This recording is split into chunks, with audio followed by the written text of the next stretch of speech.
हमारे अध्ययन का विषय है पुनर्वास से संबंधित मुद्दे। विस्थापन तथा पुनर्वास एक ऐसी दशा है जिसका संबंध मुख्य रूप से हम आर्थिक विकास की प्रक्रिया से देखते हैं। वर्तमान दशाओं में पुनर्वास एक जटिल प्रक्रिया है और इसका प्रमुख कारण स्वयं सरकार के पास ऐसी भूमि या क्षेत्रों का अभाव है जिस पर विस्थापितों को बसाया जा सके। इसके पहले विस्थापित को जगह देने के लिए जंगली क्षेत्र होते थे, उनको साफ करके पुनर्वास की सुविधाएं दी जाती थी। लेकिन अब वन नीति बनी है और जंगलों के काटने पर भी नियंत्रण है। इस वजह से विस्थापन के लिए नई भूमियों को विकसित करना एक सरल कार्य नहीं रहा। पुनर्वास के लिए जब विस्थापित लोगों को खेती के लिए दूसरे स्थान पर भूमि दे दी जाती है तो वो कृषि के लिए अधिक उपयुक्त नहीं होती, क्योंकि वह बहुत छोटे छोटे जगहों के रूप में होती है और उस पर कृषि करके भरण पोषण करना बहुत ही कठिन कार्य होता है। इसी प्रकार सरकार द्वारा जो अधिकृत भूमि के लिए क्षतिपूर्ति की जो राशि दी जाती है वह साधारणतः भूमि के बाजार मूल्य से बहुत ही कम होती है। विभिन्न राज्य सरकारों द्वारा बनाया गया नियम है कि क्षतिपूर्ति की राशि एक विशेष क्षेत्र के सरकारी रेट, जिसे सर्किल रेट कहा जाता है, इससे कम नहीं होगी। लेकिन व्यवहारिक रूप से सर्किल रेट भी बाजार भाव से काफ़ी कम होता है। इसके फलस्वरूप विस्थापित लोग जिन सुविधाओं से वंचित होते हैं उनकी वास्तविक रूप से क्षतिपूर्ति नहीं हो पाती। इसी प्रकार यदि विस्थापन का कारण किसी क्षेत्र में उद्योगों की स्थापना करना अथवा सार्वजनिक निर्माण कार्य करना होता है तो पुनर्वास का सबसे अच्छा तरीका यह होता है कि निर्माण कार्य अथवा स्थापित उद्योगों में उस क्षेत्र के विस्थापित लोगों को वहीं पर रोजगार दे दिया जाए। पर ऐसा कोई व्यवस्था नहीं है जिसके द्वारा नए उद्योग के मालिकों पर विस्थापित लोगों को रोजगार देने के लिए दबाव डाला जा सके। इसी प्रकार विस्थापित लोग एक विशेष गांव अथवा क्षेत्र की जिन विभिन्न सामुदायिक संपत्तियों के उपयोग से वंचित होते हैं, ऐसी सामुदायिक संपत्तियों से संबंधित सुविधाओं का पुनर्वास संबंधी प्रयासों में कोई भी प्रावधान नहीं है। यही विस्थापितों के जीवन में पैदा होने वाला एक ऐसा भाव होता है जिसकी प्रकृति काफ़ी कुछ स्थायी होती है, क्योंकि उनको हर जगह की जो प्रॉपर्टी होती है, सामुदायिक संपत्ति होती है, वो इस्तेमाल नहीं कर सकते, उनको वंचित कर दिया जाता है। इसी प्रकार हम व्यवहारिक रूप से देखते हैं कि जिन क्षेत्रों में विस्थापित लोगों को बसाया जाता है उसके समीपवर्ती जो क्षेत्र होते हैं वहाँ पर जो विस्थापित लोग होते हैं वो अवैध रूप से प्राकृतिक संसाधनों का उपयोग करने लग जाते हैं। इसके फलस्वरूप क्या होता है कि उनके और स्थानीय लोगों के बीच में तनाव पैदा होता है, तरह तरह के विवाद पैदा होते हैं और राजनीतिक दलों द्वारा इसका पूरा फ़ायदा उठाया जाता है, जिससे कि जीवन में उनके अनुशासनहीनता बढ़ने लगती है। और हम ये भी कह सकते हैं कि गत वर्षों में विभिन्न राज्य सरकारों द्वारा भूमि का अधिग्रहण किसी सरकारी उपक्रम अथवा निर्माण कार्य के नाम से करने के बाद अधिकृत भूमि का हस्तांतरण अवैध रूप से ऐसे व्यक्तियों को किया जाता रहा है जिसका उपयोग किसी लाभप्रद निर्माण कार्य अथवा निजी क्षेत्र की उद्योगों की स्थापना के लिए करते हैं।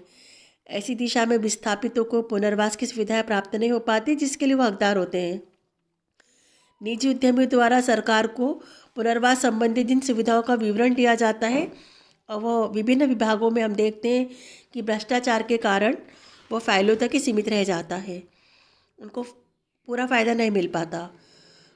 पुनर्वास से संबंधित एक महत्वपूर्ण समस्या ये भी होती है कि राज्य सरकार द्वारा लागू कानूनों के अंतर्गत उन्हें कुछ सुविधाएं दी जाती है और दूसरी और विभिन्न राज्यों के कानूनों के मानदंडों में बहुत अधिक अंतर देखने को मिलता है। सभी जगह अलग अलग कानून है और ऐसे कानून का अमल करने के लिए एक निष्पक्ष सरकार, ईमानदार नेता, इन सब का होना बहुत ही ज़रूरी है। परंतु हम देखते हैं कि इस तरह से जो चीज़ें होती है भ्रष्टाचार का शिकार हो जाती हैं और पुनर्वास की प्रक्रिया को बहुत दोषपूर्ण बना देती है।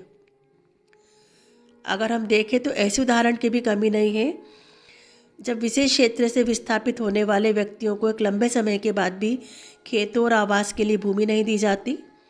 मध्य प्रदेश, छत्तीसगढ़, झारखंड, जिन क्षेत्रों में जनजाति संख्या बहुत अधिक है वहाँ खनिज पदार्थों की बहुतायत होती है और उद्योगों की स्थापना के लिए बड़े बड़े क्षेत्रों का अधिग्रहण करने के बाद भी वहाँ की जनजातियों को बेसहारा छोड़ दिया जाता है। जनजातियों में सामाजिक संगठन और राजनीतिक चेतना की कमी होती है, इसलिए वह संगठित रूप से इस दशा का विरोध नहीं कर पाते। और इसका सबसे अच्छा उदाहरण हम देख सकते हैं 2013 में ग्वालियर से दिल्ली की ओर पैदल मार्च करने पर ऐसे 5,000 आदिवासी थे जिन्होंने कि पैदल मार्च किया था और उनके पुनर्वास के लिए प्रयास करने में बहुत ही कोताही बरती गई।